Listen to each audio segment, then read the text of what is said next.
The story begins with Yutaka leaning against the stairs, waiting. Around him, two girls talk about romance, ignoring their studies. Above them, there's a strange crack in the sky, but no one notices. Suddenly, Hoshina Aru makes a dramatic entrance, leaping down the stairs and crashing straight into him. Yutaka complains about her rough landing and strange behavior, but Aru laughs it off, saying she is just adding excitement to her boyfriend's life. When he questions who she means, Aru confidently insists that the two of them are obviously a couple. As they walk together, students wave at Aru, drawn by her beauty. Several girls approach to invite her to join the handball and track clubs, but she turns them down, saying she is too busy going on dates after school. Their conversation is interrupted by Sato, who suggests Aru join the handicrafts club instead, mentioning its flexible schedule. Sato proudly shows off a handmade backpack featuring a character named Romeo and points out that she also made the keychain Aru is wearing. Nearby, three boys start gossiping loudly, wondering why Aru spends time with someone as plain as Yutaka Kuramori, and pointing out that they did not even attend the same middle school. Aru becomes visibly angry, but Yutaka stays calm, admitting their comments are not entirely wrong. When the boys escalate, calling him spineless and mocking Aru's taste, Yutaka finally steps in. He confronts them calmly, explaining that Aru is the one spreading the dating rumors, not him, and firmly warns them that while insults toward him are fine, he will not allow anyone to disrespect her. After delivering his warning, he returns to the girls. Sato teases him, asking if he was trying to score points with that display. Ignoring the remark, Aru hugs him tightly from behind, affectionately telling Yutaka that he is simply a nice guy. He excuses himself to grab a drink, leaving Sato and Aru behind. Standing by the vending machine, he sighs, feeling exhausted by the crowds that constantly swarm Aru. Nearby, he overhears two girls asking a janitor if he needs help with a precarious stack of boxes. The man assures them he is fine, but then spots Yutaka, recognizing the Kuramori kid. Although the janitor claims he isn't struggling, Yutaka senses the situation and, with a hint of annoyance, offers his assistance. Taking half the load, Yutaka walks with the janitor, who asks how high school is treating him. Yutaka admits it certainly isn't boring. The older man chuckles, noting that life must be hectic with Aru around. Yutaka bluntly asks what the man actually wants, suspecting an ulterior motive beyond the small talk. The janitor confesses he simply felt the urge to chat with, and annoy, a youngster. After they drop off the boxes, the janitor thanks him, observing that Yutaka always ends up helping regardless of his attitude. Before they part ways, the man offers a piece of advice. Not all girls like things that are easily won over. Yutaka dismisses the comment, claiming none of that matters. Later, the pair visits an arcade. Aru dominates the car racing games and secures high scores across the board while Yutaka applauds her skills. When she asks about his gaming history, he reveals he has only played casually at friends' houses and has never actually been inside an arcade before. Visibly shocked, Aru decides they need to find a game less focused on competition so he can enjoy himself. She points out a candy gathering machine and, surprisingly, Yutaka manages to grab 2 chocolates. He suggests they leave since they have played enough, but Aru refuses. She insists they stay, worried that if he leaves without having real fun, he will never want to come back to the arcade with her again. He is left questioning if that is truly her only concern. Yutaka hands Aru one of the chocolates he won, promising they can try to get more next time. She jokingly vows to treasure the sweet forever, though he practically advises her to eat it before it spoils. After a brief bathroom break, Yutaka returns to find Aru outside, crouching near a stray cat that hisses and flees. She sighs, noting that animals never seem to like her, before suggesting they continue their outing by going shopping together. Yutaka declines the invitation, admitting he has to head home for secret plans. Aru pretends to be shocked and hurt, guilt-tripping Yutaka for choosing to keep secrets instead of going on a date with his girlfriend, while also teasing him for insisting they are not actually dating. Before Yutaka can properly defend himself or explain that it was never a date, she abruptly ends the conversation and walks away, cheerfully saying goodbye until the next day. As Aru heads home, she scolds herself internally for teasing him too much. She admits that she enjoys seeing him flustered and wants him to think about her all the time. Her thoughts are suddenly cut off when a man presses a gun to her head, confirms her identity, and orders her to come quietly. 2 more armed men surround her. Aru is confused that no one on the busy street reacts, but she soon notices a paper talisman on the ground forming a barrier that hides the scene from the public. One of the men mocks her, saying she can scream if it works for her, but her little boyfriend will not be coming to save her. Meanwhile, Yutaka walks away, replaying the conversation and worrying that Aru may actually be upset. He decides to run back and explain himself, but he stops short when he notices the chocolate he gave her lying on the ground. Knowing Aru would never casually abandon a gift from him, he immediately realizes something is wrong. Without hesitation, he makes a phone call, admitting he made a mistake and that Aru has likely been kidnapped. Inside a towering skyscraper, a man oversees the situation while his masked subordinate reports that the drugs should keep the captive unconscious for a long time. Aru lies bound on the floor, appearing completely out cold. The leader boasts about how easily they captured Aru Hoshina and asks whether the boy she was with was taken care of to avoid complications. He sneers at a rival organization known as the Immune System Group, declaring that his own team will be the ones to save the world. Suddenly, Aru speaks, fully awake and clearly amused. She asks to be filled in on what she missed, causing the men to panic and raise their weapons. When the subordinate insists she is still restrained, Aru laughs and effortlessly breaks free, explaining that such restraints only work on humans. Her tone shifts as she brings up their earlier mention of Yutaka. Dark fumes begin to pour from her body as she calmly asks whether their lives will be enough payment for daring to lay a hand on him. Meanwhile, Sato, the janitor, and Yutaka speed toward the scene in a car. Sato furiously berates the boy for allowing Aru to be snatched right under his nose, calling it pathetic given his role as her bodyguard. She confirms via coordinates that Aru is being held in a high-rise scheduled for demolition. Yutaka spots the building through the window, just as the top floor explodes outward. Sato observes the chaos, noting that the strange hole in the sky is now channeling black stripes of energy directly into the structure. She grimly remarks that the scene looks exactly like the catastrophe from 6 years ago. Down on the street, police enforce a perimeter and order evacuations. The trio exits the vehicle, and Sato receives a report that the assault team is still 15 minutes away. She turns to coordinate with the group, only to realize that Yutaka has already disappeared. The janitor calmly points toward the stairs, informing Sato that Yutaka is already halfway up. Sato is horrified by the boy's recklessness, angrily asking how the older man could let him run off alone to face unknown enemies. However, the janitor simply replies that he could not possibly stop a man heading into battle. Exasperated, Sato mutters that Yutaka is a hopeless tsundere and decides she has no choice but to provide him with backup. Meanwhile, Yutaka sprints up the stairwell, his thoughts focused entirely on Aru's safety. Just as he turns a corner, a gunshot rings out, forcing him to dodge. An armed guard blocks his path, mocking Yutaka for trying to rescue his girlfriend and refusing to let him pass until their righteous mission is complete. When Yutaka attempts to move, the man fires another warning shot, pinning him down. Seeing Yutaka's persistence, the guard attempts to demoralize him with a horrific truth. He reveals that Aru is actually a monster wearing human skin and is the direct cause of the catastrophe 6 years ago, the event where the sky cracked open and darkness twisted countless people into inhuman things. The gunman argues that she is an evil entity who ruined the world, yet she floats through life as if nothing happened. Yutaka furiously interrupts, shouting that the man knows absolutely nothing about the real Aru. Declaring that he doesn't care about their grand justifications, Yutaka recklessly charges straight at the gunman. Just as the enemy prepares to fire, a small object interferes. It is Romeo, Sato's handmade backpack, which has come to life and kicks the guard. Yutaka is bewildered to see the stuffed toy moving, but quickly recognizes it as Sato's creation.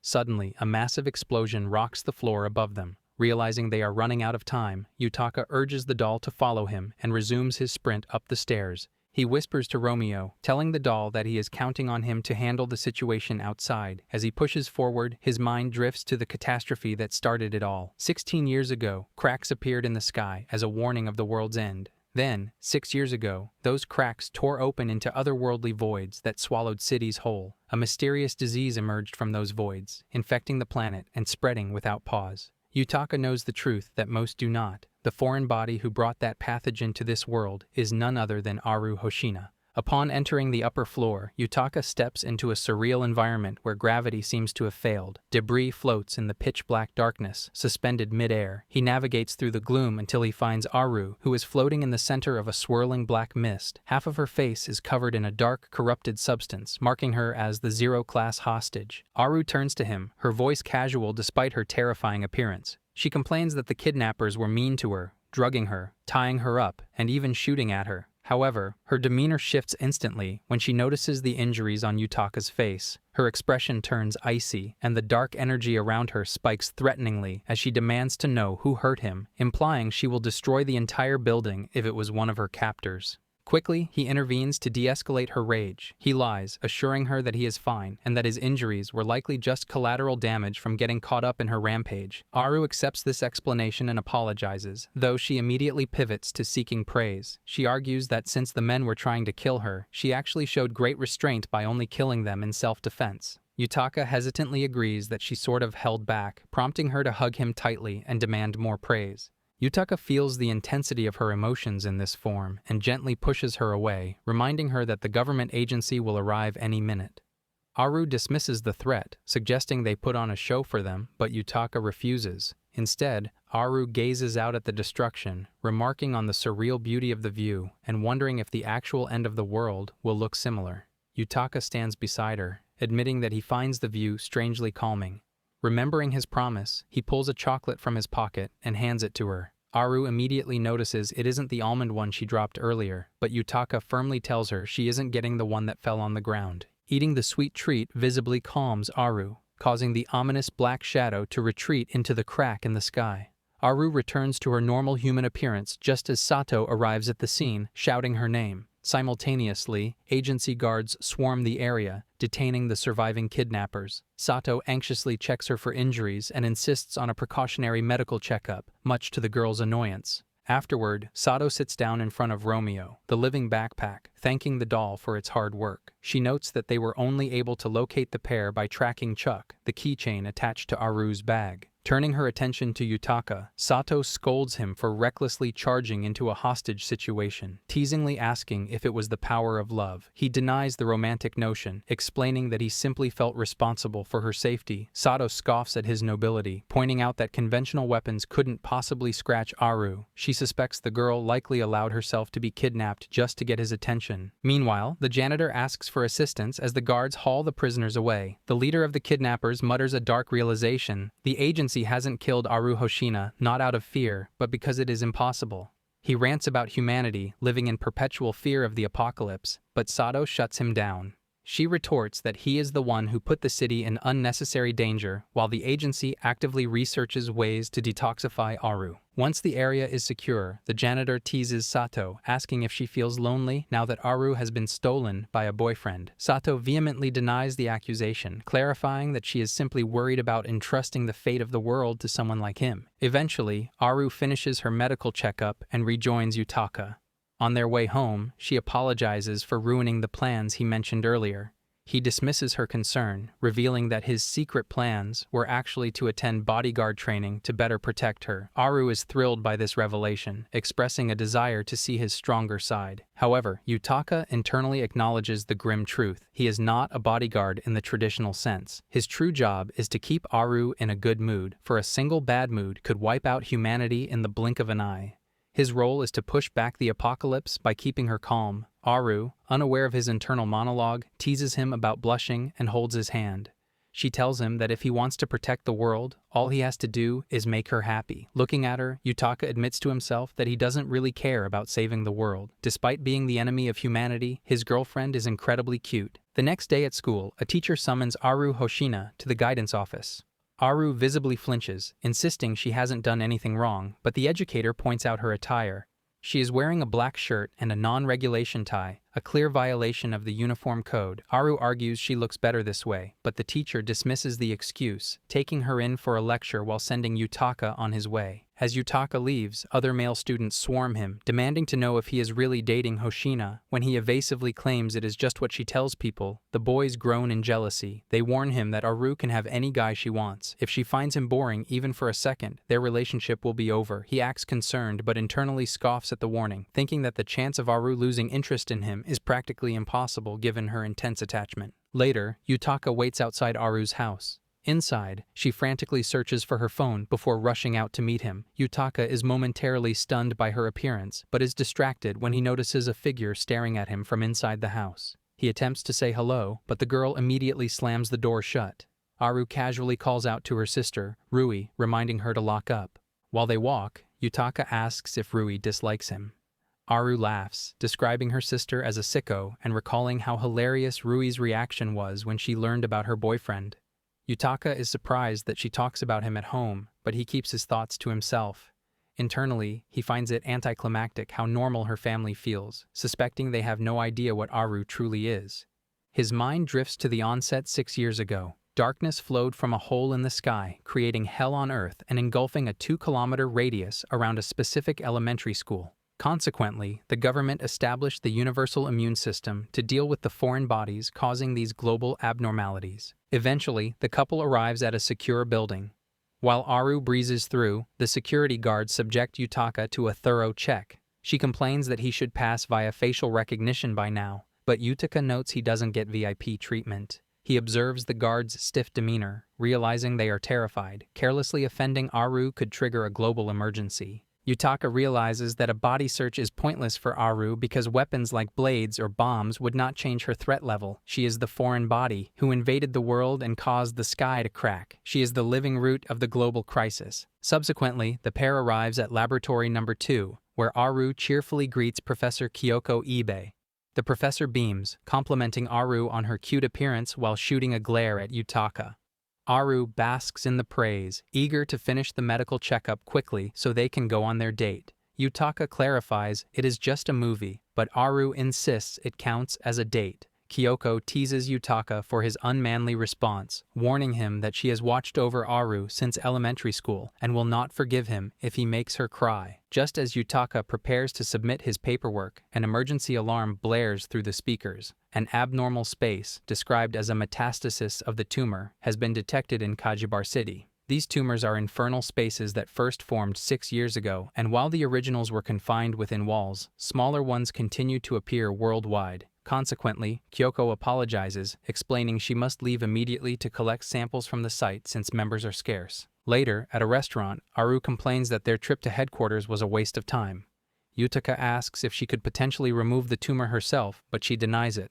She explains that she lacks the skill, though she claims she could easily handle a giant monster if one appeared to fight. Suddenly, Yutaka's phone vibrates with a message from Sato. She informs him that the usual security detail has been reassigned to the tumor area, so she will be monitoring them instead. Aru sympathizes with Sato's workload while playfully fidgeting with Chuck, the keychain Sato gave her. Realizing Sato is listening through the device, Yutaka types a quick acknowledgement. He wonders if the constant surveillance bothers his girlfriend, but Aru admits she has gotten used to it over the last 6 years. However, she checks her phone and discovers bad news. The cinema they plan to visit has been temporarily closed because of its proximity to the new tumor. Yutaka checks his phone and breaks the bad news. Other cinemas are inaccessible because public transport has been suspended. Aru sighs, deciding to relax with dessert instead, but the waiter apologetically informs them that everything is sold out. Visibly upset, she gets up to grab another drink. Meanwhile, Sato messages Yutaka, scolding him for ruining the mood and grimly warning that if he is a boring guy, the world is done for. Although Yutaka protests that the circumstances aren't his fault, Sato quickly sends a tip about a trendy crepe shop nearby.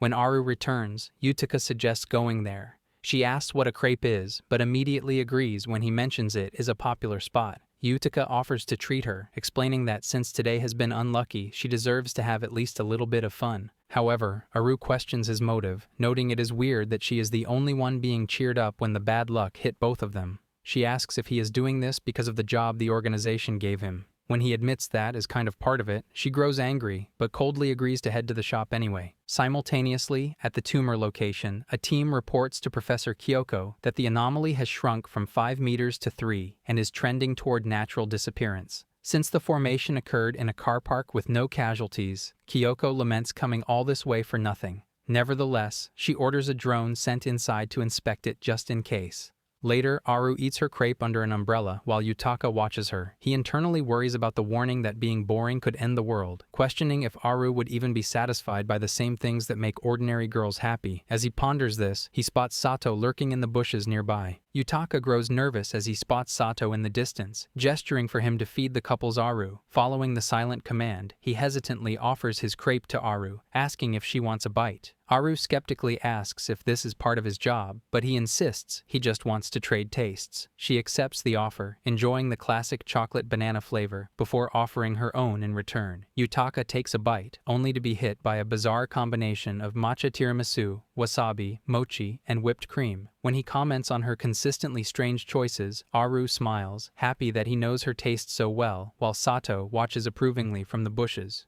Subsequently, Aru asks about their next destination. Yutaka freezes, admitting he hasn't planned anything else due to budget and location constraints. He apologizes for being a boring guy, fearing he has disappointed her. However, Aru gently cups his face, assuring him she never said he was boring and teasingly asking if he is worried about getting dumped. She suggests they simply go somewhere he often visits, even if he usually goes alone. Yutaka reluctantly mentions the park on his morning run route, warning her it isn't interesting, but Aru insists they go. Meanwhile, at the tumor site, the containment team prepares for the arrival of the sealing unit. Professor Kyoko and her assistant monitor the situation via a survey drone. As the camera comes online, the professor notes that the interior of the anomaly looks significantly larger than its exterior. Furthermore, the assistant reports that the internal atmospheric data is bizarre, initially suspecting an instrument malfunction. Kyoko begins to realize something is wrong, sensing that the data isn't an error but a sign of something more dangerous. Later, at the park, Aru and Yutaka stroll past the greenery. She points out the blooming lilacs and Cornus florida, surprising Yutaka with her botanical knowledge since he runs there daily without knowing the names of the plants. She playfully asks if she doesn't look like someone in the know before pivoting to a more serious note. She tells Yutaka that he really doesn't need to stress about cheering her up all the time, admitting she probably wouldn't date a guy who was smooth at dating anyway. Yutaka is left wondering if that was actually meant to be reassuring. Aru admits that she is fond of people who are awkward at humaning, people who try their best to act human but aren't naturally good at it. Yutaka finds the phrasing weird and asks if this preference stems from her being only half human herself. Aru admits that might be the case, but insists that it is precisely why she likes him, declaring that everything is fun when they are together. She holds his hand, making him blush and smile, though he shyly protests that she shouldn't say such things so directly. Nevertheless, Aru vows to say it as many times as she wants, confessing her love and asking to spend their lives together. Yutaka warns her that saying it too much will make it sound insincere. Meanwhile, panic erupts at the tumor site. The anomaly is rapidly expanding, with energy levels exceeding the threshold by 6 times and still rising. Professor Kyoko and the team realize communications are down as they desperately try to evacuate, fearing the entire city will be engulfed. Back at the park, Yutaka gets an idea and asks Aru for her bag. He takes a deep breath and screams directly into the keychain, deafening Sato on the other end. Aru is bewildered, but Yutaka explains that he needed to stop Sato from overhearing his next words. He nervously tells her that what he is about to say has nothing to do with the organization, his job, or his duty. He simply wants to tell her that her outfit looks really cute today. Simultaneously, at the disaster site, Professor Kyoko watches in disbelief as the expanding tumor abruptly collapses and disappears back into the void. Her assistant confirms that cytokine levels have normalized. The tumor response has vanished completely. The team is baffled by the unexpected and abrupt disappearance, wondering if it was just a unique characteristic of this specific anomaly. In the park, Aru is overjoyed by Yutaka's compliment, demanding he say it again. When he refuses, she teasingly wonders what she will do if he turns into a super sweet boyfriend. He denies the possibility, admitting that being with her makes him feel like he is changing. Aru beams, telling him she likes that a lot. The next day at school, Aru greets Sato, asking if her ears are okay. She grumbles about the damage, but admits she wishes she had heard Yutaka's passionate speech. Aru then thanks Sato for the crepe recommendation, causing both Yutaka and Sato to freeze. Realizing Aru knew all along that Sato had suggested the date spot. Internally, she connects the timing of the speech to the disappearance of the tumor, worrying about the precarious link between Yutaka's romance and the fate of the world. Yutaka walks home carrying a shopping bag filled with essentials like toilet paper and detergent, thinking his errands are done for the day. However, his routine is interrupted when he notices a commotion ahead. A crowd has gathered around a motionless dog while its young owner desperately tries to wake it. The bystanders whisper fearfully, suspecting the animal is infected with a foreign body. Yet no one knows whether to call the police or the immune system. Seeing the danger, Yutaka rushes forward and pulls the girl away, just as black fumes erupt from the animal. Instantly, the dog transforms into a terrifying entity of black mist covered in countless eyes, lunging directly at him. Yutaka realizes he is in a bad spot, but suddenly, a stranger steps through the crowd. She chants a spell over a paper talisman and presents it to the beast, causing the black mist to be consumed by the paper. Once the dog returns to normal, the owner gratefully hugs her pet while the crowd rejoices that the foreign body is gone. The mysterious rescuer checks if Yutaka is unharmed. As they walk away, she notes that the dog was simply possessed by an oni and meant no harm. Unexpectedly, she steps closer and sniffs Yutaka, recoiling as she detects the lingering scent of a far more powerful oni, one he is beside daily. Before he can explain, a bodyguard arrives, addressing the girl as Haruki Ojo. Lady Haruki. Haruki assures her guard she is fine, then turns to Yutaka, enigmatically stating that they will meet again before departing. The next day at school, Aru, Yutaka, and Sato discuss the incident while painting. Aru expresses jealousy over the pretty girl ability user, pestering Yutaka to admit who is cuter. Sato is intrigued by the stranger's identity, deducing that she isn't part of the official immune system. She explains that while the current surge of abnormalities is linked to Aru, foreign bodies have existed since ancient times. Consequently, there are many freelance exorcists and ability users outside the government's payroll. Aru scolds Yutaka for ignoring her while they walk home after school. She mentions that his painting received high praise for being an abstract bench, though Yutaka dryly admits he was actually trying to paint a drinking fountain and simply lacks artistic skill. Suddenly, Yutaka turns away for a split second, and when he looks back, Aru has completely vanished. Yutaka realizes the pedestrians have also disappeared, leaving the street eerily empty. Haruki emerges from the silence, apologizing for the ambush, but insisting they need to discuss Aru. She invites him into her limousine and introduces herself as Haruki Kitakoji, the heir to a prestigious family of onmyoji who specialize in divination and controlling shikigami. Haruki explains that although the universal immune system now deals with foreign bodies in public, her family has been secretly handling supernatural problems since the onset 6 years ago to keep the country safe. Yutaka asks if she plans to kill Aru, but Haruki quickly corrects him. Her goal is to save her. She explains that the government's detoxification research has failed, but she believes her family's ancient techniques, the same power Yutaka saw when she saved the dog, can remove the foreign body and return Aru to being a normal human girl. Haruki unbuckles her seatbelt and leans in close, warning Yutaka that staying by Aru's side exposes him to grave danger. She presses a paper doll, Katashiro, against his forehead and chants a spell. The white paper instantly turns black, having absorbed the kigare, impurity, accumulated within him. Haruki burns the corrupted doll, noting that if things continue, Yutaka himself could be consumed. Although her driver warns her against showing such charity to a stranger, Haruki insists that Yutaka is worthy of trust. She leans in even closer, asking for his cooperation to subdue the powerful oni lurking within his girlfriend. Yutaka, flustered by the proximity, shouts for a little personal space. Just then, a massive impact strikes the roof of the car. Yutaka scrambles out to find Aru standing on top of the vehicle, declaring she has found him. Haruki is shocked, admitting she intended to keep Aru wandering inside a barrier for much longer. Aru casually reveals the torn talisman she used to break the barrier, then glares at Haruki, demanding to know what the pretty girl is doing with her Yutaka. Haruki calmly explains that she simply peeled away some of the sand, or impurity, that had accumulated on Yutaka. This explanation only fuels Aru's rage. Demanding to know what the other girl thinks she is doing with her Yutaka, Aru grabs his head and unleashes her power. Her entire body transforms into black mist, which wraps tightly around him as she declares she must dye him in her color again. As the mist constricts him, Aru scolds Yutaka for his carelessness, lifting him into the air to remind him that he belongs solely to her. Haruki is scandalized, calling the display impure and shameless. Aru dismissively refers to the onmyoji as a cat thief, but then confusingly calls her a pretty girl. Upon realizing Aru has been calling her pretty this whole time, Haruki politely thanks her, momentarily derailing the tension. However, she quickly returns to business, stating she came to help Aru by turning her into a human. Aru's expression shifts from sadness to amusement before she rejects the offer, calling it arrogant to assume she would be happy to become human. Haruki turns to Yutaka, asking if he doesn't want his girlfriend to be normal.